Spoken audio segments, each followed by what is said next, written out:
ചേട്ടാ, communist party of India മാർക്സിസ്റ്റിന്റെ ഏറ്റവും വലിയ ശക്തി കേന്ദ്രങ്ങളിലൊന്നാണ് കണ്ണൂർ. കണ്ണൂരിൽ പാർട്ടിക്കുള്ള അത്രയും വേരോട്ടം കേരളത്തിലെ മറ്റൊരു ജില്ലയിലും ഉണ്ട് എന്ന് എനിക്ക് തോന്നുന്നില്ല. ഇല്ല എന്നല്ല, ഉണ്ടെങ്കിൽ പോലും കണ്ണൂർ എന്നും എടുത്തു നിൽക്കുന്നതാണ്. ആ കണ്ണൂര് കമ്മ്യൂണിസ്റ്റ് പാർട്ടിക്കുള്ളിൽ ശരിക്കും പറഞ്ഞാൽ ഒരു വലിയ പൊട്ടിത്തെറി തന്നെ നടന്നിരുന്നു.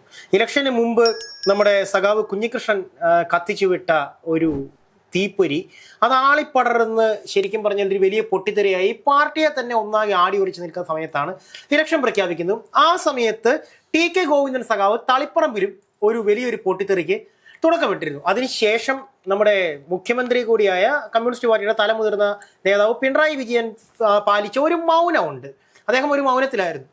എന്നാൽ ഇന്ന് അദ്ദേഹം തളിപ്പറമ്പിലും പയ്യന്നൂരിലും പേരാവൂരിലും പിന്നെ അദ്ദേഹത്തിന്റെ സ്വന്തം മണ്ഡലമായ ധർമ്മടത്തും ഒരു പാർട്ടി പരിപാടിയും ഈ ഇലക്ഷൻ പരിപാടിയുമായി എത്തുന്നുണ്ട്. അപ്പോൾ ഈ പറയുന്ന രാഷ്ട്രീയ കേരളം മുഴുവൻ ഉറ്റുനോക്കുന്നത് എന്താവും സഖാവ് പറയാൻ പോകുന്നത്. കാരണം ഇത്രയും വലിയ രണ്ട് പ്രശ്നങ്ങൾ കഴിഞ്ഞിട്ട് അദ്ദേഹം കണ്ണൂർ ജില്ലയിലേക്ക് വരുന്ന ആദ്യത്തെ ചടങ്ങാകുമ്പോൾ തീർച്ചയായും ഒരു പൊട്ടിത്തെറി അദ്ദേഹത്തിന്റെ വായിൽ നിന്നും എന്തെങ്കിലുമൊക്കെ വീണ് കിട്ടുമെന്നുള്ള പ്രതീക്ഷയിലാണ് മാധ്യമങ്ങളും അതുപോലെ തന്നെ രാഷ്ട്രീയ കേരളവും. എന്താണ് ശരിക്കും കണ്ണൂരിലേക്ക് പിണറായി സഖാവ് എത്തുമ്പോൾ സംഭവിക്കാൻ പോകുന്ന കാര്യങ്ങൾ? അതായത് കണ്ണൂരിൽ അദ്ദേഹം തിരഞ്ഞെടുത്ത മണ്ഡലങ്ങളാണ് ഇതെല്ലാം. അദ്ദേഹത്തിന്റെ പര്യടനം നടത്താൻ അദ്ദേഹം തിരഞ്ഞെടുത്ത് പോകുന്ന മണ്ഡലങ്ങളാണ്. അതിൽ തളിപ്പറമ്പുണ്ട്, പയ്യന്നൂരുണ്ട്, പേരാവൂരുണ്ട്, പിന്നെ അദ്ദേഹത്തിന്റെ സ്വന്തം മണ്ഡലം ധർമ്മടമുണ്ട്. അതെ. അപ്പൊ പ്രശാന്ത് പറഞ്ഞ പോലെ ഈ ഒരു തെരഞ്ഞെടുപ്പിന് മുന്നേ ഉണ്ടായ ഒരു വിഷയങ്ങളാണ് ഈ പറയുന്ന തളിപ്പറമ്പിൽ ഉണ്ടായിട്ടുള്ളത്. തളിപ്പറമ്പിൽ അതുപോലെ പയ്യന്നൂരും ഉണ്ടായിട്ടുള്ളത്. തളിപ്പറമ്പിൽ ഉണ്ടായിരിക്കുന്നതെന്ന് പറഞ്ഞാൽ ഈ പാർട്ടിയുടെ സെക്രട്ടറി ആയിട്ടുള്ള ഗോവിന്ദന്റെ ഭാര്യ പി.കെ. ശ്യാമള മത്സരിക്കണം എന്ന് പറഞ്ഞുകൊണ്ടുള്ള വിഷയമാണ്. ഇപ്പോൾ പി.കെ. ശ്യാമളയ്ക്ക് മത്സരിക്കാൻ എന്ത് യോഗ്യത, അല്ലെങ്കിൽ പി.കെ. ശ്യാമള അല്ലെങ്കിൽ ഒരു പാർട്ടി അവരുടെ പാർട്ടി സംഘടന ആ ഒരു ഘടന അനുസരിച്ച് ഒരു കമ്മിറ്റി കൂടുന്നു, സംസ്ഥാന കമ്മിറ്റി കൂടുന്നു, സംസ്ഥാന കമ്മിറ്റി അല്ലെ ജില്ലാ കമ്മിറ്റി കൂടുന്നു. അതാത് സ്ഥലങ്ങളിൽ ഇപ്പോൾ കണ്ണൂർ ജില്ലയിൽ തളിപ്പറമ്പിൽ ആര് മത്സരിക്കണമെന്ന് കണ്ണൂർ ജില്ലാ ഘടകമാണ് തീരുമാനിക്കുന്നത്. അപ്പോൾ കണ്ണൂർ ജില്ലാ ഘടകം അത്തരത്തിൽ ഒരു നമ്മൾ കൊടുക്കുമ്പോൾ ആ ഒരു പാനൽ ഉണ്ടാവും. ആ പാനലിൽ ഒരാളുടെ പേര് മാത്രമല്ല ഉണ്ടാവുക, സജഷനാണ്. ഈ 3 പേരിൽ ഒരാളെ നിങ്ങൾക്ക് തിരഞ്ഞെടുക്കാം എന്ന് പറയും. അപ്പോൾ ഇവരുടെ സഖാക്കൾ ഇരുന്ന് പറയുന്ന പേരുകളിൽ നിന്ന് പി.കെ. ശ്യാമളയും സുകന്യയും ഉണ്ടായിരുന്നു. എന്നിട്ട് ആ തീരുമാനം സെക്രട്ടേറിയറ്റിലും വന്ന് സെക്രട്ടേറിയറ്റിൽ കൊടുത്ത പാനലിൽ 3 പേരുണ്ടായിട്ട് അവസാനം സംസ്ഥാന സമിതിക്കോ സംസ്ഥാന സെക്രട്ടേറിയറ്റിന് അംഗീകാരത്തിന് പോകുമ്പോൾ ഒരു പേരേ ഉണ്ടായിരുന്നുള്ളൂ. അത് ശരിയായ നടപടിയാണോ എന്ന് ടി.കെ. ഗോവിന്ദൻ ചോദിക്കുന്നു. അപ്പോൾ സുകന്യ എന്ന് പറഞ്ഞാൽ ചില്ലറക്കാരിയല്ല. സുകന്യ എന്ന് പറയുന്നത് SFI രാഷ്ട്രീയത്തിലൂടെ DYFIയിലൂടെ കണ്ണൂർ തന്നെയുള്ള ഒരു പ്രമുഖ സഖാവ് പിന്നെ ജെയിംസ് മാത്യുവിന്റെ ഭാര്യയാണ്. അദ്ദേഹം മുൻ MLA ആണ്, തളിപ്പറമ്പിലെ MLA ആണ്. അപ്പോൾ സുകന്യയ്ക്ക് ഒരിക്കലും ഈ ഗോവിന്ദൻ പറയുന്നത് പോലെ എനിക്ക് സ്ഥാനാർത്ഥിയാകണം എന്ന് പറഞ്ഞുകൊണ്ട് സുകന്യ വരില്ല. കാര്യം ഇദ്ദേഹം പാർട്ടി വിട്ട് പോകാൻ പോകുന്നു എന്ന് പറയുമ്പോൾ ജെയിംസ് മാത്യുവിനെ ഒരു പ്രമുഖ മാധ്യമത്തിലെ ഒരു സീനിയർ ജേർണലിസ്റ്റ് പോയി അതിന്റെ വീട്ടിൽ പോയി കാണുന്നുണ്ട്. അപ്പോൾ ഞാൻ ഗോവിന്ദൻ ചേട്ടനോട് പറഞ്ഞിരുന്നു, സഖാവിനോട് പറഞ്ഞിരുന്നു പോകരുത് എന്ന് ജെയിംസ് മാത്യു പറഞ്ഞതായി സുകന്യയുടെ ഭർത്താവ് പറഞ്ഞതായി പറയുന്നു, അവരുടെ മക്കൾ പറഞ്ഞതായി പറയുന്നു. അപ്പോൾ ഇതെല്ലാം ഈ ടി.കെ. ഗോവിന്ദൻ എന്ന് പറയുന്ന വ്യക്തി ഒരു ചില്ലറക്കാരനല്ല, അവരുടെ പാർട്ടിയിലെ ജില്ലാ സെക്രട്ടേറിയറ്റ് അംഗമാണ്. അല്ല ചേട്ടാ, എനിക്കൊരു സംശയം വരുന്നത് ടി.കെ.ജിയുടെ ഭാഗത്തും ന്യായമില്ല. തനിക്ക് ശേഷം തന്റെ ഭാര്യ എന്ന് പറയുന്നത് ഒരിക്കലും അത് മറ്റൊരു പ്രസ്ഥാനത്തിൽ, അതിപ്പോ ഒരു കോൺഗ്രസിലാണെങ്കിലോ ഒരു എന്താ പറയുന്ന ഒരു ബി.ജെ.പിയിലാണെങ്കിലോ ഇത് കേൾക്കാൻ ഒരു രസമുണ്ട്. ശരിക്കും പറഞ്ഞു കഴിഞ്ഞാൽ പാർട്ടി നേതൃത്വങ്ങൾ പറയുന്നത് എന്തോ അത് അംഗീകരിച്ച് മുന്നോട്ട് പോകുന്ന ഒരു രീതിയാണ് കമ്മ്യൂണിസ്റ്റ് പാർട്ടിക്ക് പണ്ടോട്ടേ ഉള്ളത്. കമ്മ്യൂണിസ്റ്റ് പാർട്ടി അങ്ങനെ ഒരു എന്താ പറയുക ഒരു അടിത്തറയിലാണ് വന്നിട്ടുള്ളത്. പക്ഷെ ഇപ്പോൾ കുറച്ച് നാളുകളായി കണ്ടുവരുന്നതെന്ന് പറഞ്ഞാൽ എനിക്ക് ശേഷം എൻ്റെ മകൻ അല്ലെങ്കിൽ എൻ്റെ ഭാര്യ അതല്ലെങ്കിൽ എൻ്റെ സഹോദരൻ ആ ഒരു തത്വത്തിലേക്ക്, അതായത് കുടുംബമാക്കി തന്റെ കുടുംബ മേൽക്കോയ്മയിലേക്ക് പ്രസ്ഥാനത്തെ കൊണ്ടുവരുവാൻ നടത്തുന്ന ഒരു ശ്രമമല്ലേ എം.വി. ഗോവിന്ദൻ അവിടെ നടത്തിയിട്ടുള്ളത്. ടി.കെ.ജി പറയുന്നതിൽ എന്ത് തെറ്റാണുള്ളത്? ശരിക്കും പറയാൻ മൗനം പാലിച്ച മുഖ്യമന്ത്രിയുടെ ഭാഗത്തല്ലേ തെറ്റുകൾ മുഴുവൻ? അദ്ദേഹം മൗനം പാലിക്കാൻ പാടില്ല. തീർച്ചയായും അദ്ദേഹം ഇപ്പോൾ ഇത് സംസാരിക്കാനായി പോകുമ്പോൾ ജനം ശ്രദ്ധിക്കുന്ന അദ്ദേഹം എന്ത് സംസാരിക്കുന്നു എന്നുള്ളതാണ് എന്നുണ്ടെങ്കിൽ ഈ കണ്ട തീരുമാനങ്ങളൊക്കെ എടുക്കുമ്പോൾ അദ്ദേഹം കൂടെയുള്ള അദ്ദേഹത്തിന്റെ നാടല്ലേ കണ്ണൂർ, അദ്ദേഹത്തിന് ഈ ജില്ലാ കമ്മിറ്റി അല്ല, അല്ലെങ്കിൽ അദ്ദേഹം പോളിറ്റ് ബ്യൂറോ പറഞ്ഞ അദ്ദേഹം കൂടെ പങ്കെടുത്ത മീറ്റിംഗ് എന്നാ പറയുന്നത്. എന്നിട്ട് എന്തുകൊണ്ട് അന്ന് ഇതിനെ എതിർത്തില്ല? ഇതിനകത്ത് മറ്റൊരു കാര്യവുമല്ല പ്രശാന്തി നമ്മൾ മനസ്സിലാക്കാനുള്ളത്. എന്തിന് പി.കെ. ശ്യാമളയെ ഇത്തരത്തിൽ ഒരു MLA പദവിയിലേക്ക് ഇദ്ദേഹം മാറിക്കഴിഞ്ഞാൽ, തളിപ്പറമ്പിൽ അദ്ദേഹം മാറിയാൽ വെക്കുന്നതെന്ന് ചോദിച്ചാൽ നിരവധി പ്രശ്നങ്ങൾ ഗോവിന്ദനെ ചുറ്റിപ്പറ്റി അവിടെ ഉണ്ട്. അതൊന്നും പുറത്തു വരാൻ ആ പ്രശ്നങ്ങൾ വരാൻ പാടില്ല. അതാണ് മെയിൻ ആയിട്ടുള്ള കാര്യം. അപ്പൊ നമുക്കിവിടെ പറയാനുള്ളത്, ഒന്ന് പ്രശാന്ത് ചോദിച്ചു വിഭാഗീയതയുടെ കാര്യം. ഈ പാർട്ടിക്കകത്ത് വിഭാഗീയത ഇല്ല എന്ന് പറഞ്ഞത് ആരാണ്?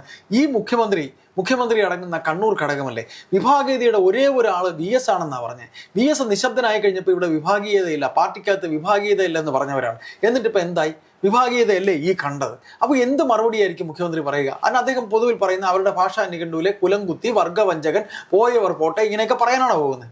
അല്ല, ഈ പ്രതികരണം ഇല്ലാതിരിക്കുന്നുവെന്നുണ്ടെങ്കിൽ ആരോപണത്തിൽ കഴമ്പുണ്ട് എന്നല്ല അതിനർത്ഥം. കാരണം ആരോപണത്തിൽ കഴമ്പുണ്ടാകുമ്പോൾ മാത്രമാണ് പ്രതികരണം നിശബ്ദമായി മാറുന്നത്. ഇവിടെ മുഖ്യമന്ത്രി പാലിച്ച മൗനം അല്ലെങ്കിൽ അദ്ദേഹത്തിന്റെ നിശബ്ദത ഇവിടെ ചൂണ്ടിക്കാണിക്കുന്നത് ടി.കെ. ഗോവിന്ദൻ, അതായത് പറഞ്ഞ കണ്ണൂർ ജില്ലാ സെക്രട്ടറി അല്ലെ, ജില്ലാ സെക്രട്ടറി ജില്ലാ കമ്മിറ്റി അംഗമായിട്ടുള്ള ടി.കെ. ഗോവിന്ദൻ എന്ന ടി.കെ.ജി സഖാവ് ടി.കെ.ജി പറഞ്ഞിട്ടുള്ള ആ ആരോപണങ്ങളിലെ വസ്തുത അല്ലെങ്കിൽ അതിലെ കഴമ്പുകൾ സത്യമാണ് എന്നുള്ളതല്ലേ ഈ പറയുന്ന പിണറായി സഖാവിന്റെ അല്ലെങ്കിൽ നമ്മുടെ സംസ്ഥാന മുഖ്യമന്ത്രിയുടെ മൗനത്തിന്റെ പിന്നിലെ ഏറ്റവും വലിയ സത്യം? അല്ല, അദ്ദേഹം എന്താണ് മനസ്സിൽ കണ്ടതെന്ന് നമുക്ക് അറിയാൻ കഴിയുന്നില്ല. ഒരു പാർട്ടിക്കകത്ത് ഇത്തരത്തിലുള്ള പ്രശ്നം ഉണ്ടാകുമ്പോൾ പി.കെ. ശ്യാമളയെ സ്ഥാനാർത്ഥി ആക്കുന്നതിന് എന്തുകൊണ്ട് അദ്ദേഹം എതിർത്തില്ല എന്നുള്ളത് നമുക്ക് മനസ്സിലാകുന്നില്ല. അത് ഗോവിന്ദൻ വഹിച്ചോട്ടെ, അല്ലെങ്കിൽ ഗോവിന്ദൻ ഗോവിന്ദൻ തന്നെ അത് പറഞ്ഞു എന്നുണ്ടെങ്കിൽ ഗോവിന്ദൻ അത് ഏറ്റെടുത്തോട്ടെ, ഗോവിന്ദൻ അനുഭവിച്ചോട്ടെ, അല്ലെങ്കിൽ ഗോവിന്ദൻ ഇതിന്റെ പിഴ ഏക്കട്ടെ എന്ന് മനസ്സുകൊണ്ട് കരുതി ഇരുന്നു എന്നുണ്ടെങ്കിൽ അത് തെറ്റല്ലേ? കാര്യം ഇവിടെ കണ്ട ജില്ലാ സമ്മേളനങ്ങൾ, സംസ്ഥാന സമ്മേളനങ്ങൾ, ഈ പാർട്ടിയുടെ സമ്മേളനം നടക്കുമ്പോൾ അവിടെ ഒരു പ്രഥമ അധ്യാപകനെ പോലെ, ഒരു ഹെഡ് മാസ്റ്റർ പോലെ ചൂരൽ വടിയും കൊണ്ട് വിഭാഗീയത ഒരുപാടുണ്ടായിരുന്ന പല സ്ഥലങ്ങളിൽ ഇരുന്ന ഒരാളാണ്. കരുനാഗപ്പള്ളിയിൽ അങ്ങനെ പിന്നെ വടിയും കൊണ്ട് ഇരുന്ന പോലെ ഇരുന്നിട്ടുള്ള ആളാണ്. ആലപ്പുഴയിൽ ഇരുന്നിട്ടുള്ള ആളാണ്. ഇവിടെ എറണാകുളത്ത് കമ്മിറ്റി അടക്കം ഇരുന്നിട്ടുള്ള, അതെല്ലാം അന്ന് മുഖ്യമന്ത്രി കൂടെ ഇരുന്ന് ചെയ്തതല്ലേ? പക്ഷെ ആ ഒരു സമയത്ത് അദ്ദേഹം എന്താ പറയുന്ന ഒരു PB മെമ്പറും അതുപോലെ തന്നെ നേതാവുമെന്നതിലൂടെ അദ്ദേഹം മുഖ്യമന്ത്രി ആയിരുന്നില്ല എന്ന് വേണമെങ്കിൽ ഞാൻ മുഖ്യമന്ത്രി അദ്ദേഹത്തിന് വേണമെങ്കിൽ പറയാം. ഞാൻ മുൻപിരുന്നപ്പോഴൊക്കെ ഞാൻ വെറും PB അംഗമായിരുന്നു, ഞാൻ മുഖ്യമന്ത്രി. ഇപ്പോൾ ഞാൻ മുഖ്യമന്ത്രി ആയിരുന്നപ്പോൾ തന്നെയാണ് ഇരുന്നിട്ടുള്ളത്. ഒഴിവാകാൻ നോക്കിയാൽ പോലും ഒഴിവാകാൻ പറ്റില്ല എന്നാണ് ഞാൻ പറഞ്ഞു വന്നത്. കാരണം എന്തെന്ന് ചോദിച്ചു കഴിഞ്ഞാൽ കണ്ണൂരിൽ ഉണ്ടാകുന്ന പ്രശ്നങ്ങൾ അത് കണ്ണൂരിനെ മാത്രം ബാധിക്കുന്ന പ്രശ്നങ്ങളല്ല. കേരളത്തിലെ മറ്റേത് ജില്ലകളിലും കമ്മ്യൂണിസ്റ്റ് പാർട്ടിക്ക് ഒരു പ്രശ്നം ഉണ്ടായിട്ടുണ്ടെങ്കിൽ അതാത് ജില്ലകളെ മാത്രം ബാധിച്ച് അവിടെ കൊണ്ട് ഒതുങ്ങിപ്പോകും. അതായത് ആ ജില്ലയുടെ 4 അതിരുകൾക്കുള്ളിൽ ഒതുങ്ങിപ്പോകേണ്ട ഒരു വിഷയം മാത്രമാണ് കമ്മ്യൂണിസ്റ്റ് പാർട്ടിക്ക് ഉണ്ടാകുന്ന പ്രശ്നങ്ങൾ. പക്ഷേ ഇതുകൂടെ പറഞ്ഞോളൂ, ഞാൻ പറഞ്ഞത് കണ്ണൂരിലേക്ക് വരുമ്പോൾ അങ്ങനെയല്ല. കണ്ണൂർ എന്ന് പറഞ്ഞു കഴിഞ്ഞാൽ കമ്മ്യൂണിസ്റ്റ് പാർട്ടിയുടെ അടിത്തറ അല്ലെങ്കിൽ കമ്മ്യൂണിസ്റ്റ് പാർട്ടിയുടെ വളക്കൂറുള്ള മണ്ണ് എന്തെന്ന് ചോദിച്ചു കഴിഞ്ഞാൽ അതാണ് ശരിക്കും പറഞ്ഞാൽ ഈ പറയുന്ന കണ്ണൂര്. കണ്ണൂരിന്റെ രാഷ്ട്രീയമാണ് കമ്മ്യൂണിസ്റ്റ് പാർട്ടിയുടെ രാഷ്ട്രീയം എന്നിരിക്കെ പയ്യന്നൂരേക്ക് നമ്മൾ പോയാൽ രക്തസാക്ഷി ഫണ്ടാണ്. അതാണ് പറഞ്ഞത്. പയ്യന്നൂരേക്ക് വന്നു കഴിഞ്ഞാൽ ഇവിടെ കുഞ്ഞികൃഷ്ണൻ സഖാവ് പറഞ്ഞിട്ടുള്ള ഒരു കാര്യം, കുഞ്ഞികൃഷ്ണൻ സഖാവ് പറഞ്ഞിട്ടുള്ളത് രക്തസാക്ഷി ഫണ്ടിനുള്ളിൽ കൈയിട്ട് വാരി.